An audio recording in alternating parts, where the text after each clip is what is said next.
This year's the 50th anniversary of the Women and Gender Center, as well as Women, Gender, and Sexuality Studies, is a chance to celebrate and also to pause and reflect. And I think we've been doing that. So the center, we had a really fun birthday party. And then also it's reflecting on the lessons learned from past years of organizing, celebrating those successes, and also an invitation of how we can continue to do better for the students we serve and the communities we represent. I love to tell the story though about how we were founded because I think it says something about our program.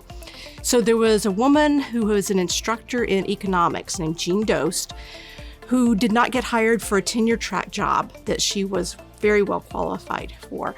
So under new sex discrimination law, she filed a complaint against the university.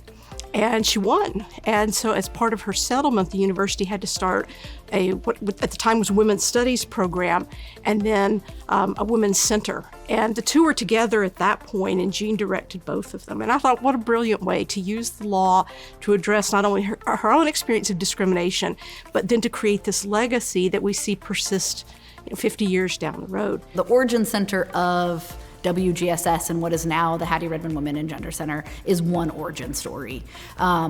And in that 50 years, we've continued to maintain our partnership while also having growth that allowed for the expansion of both programs, right? To really have dedicated academics and faculty and scholars, and then a leader of the center to help advance the co-curricular experience advocating for feminist change on our campus. As we've gone through the 50th anniversary, I've been in touch with a lot of our alumni, and I'm always touched and a little overwhelmed with the passion that they feel about our program and the ways that they talk about how this program has benefited them.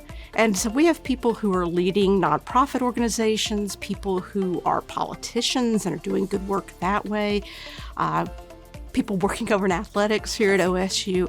And so our reach has been into a lot of areas. And so we feel like the contributions that we've made in the classroom are having these dividends out in the world.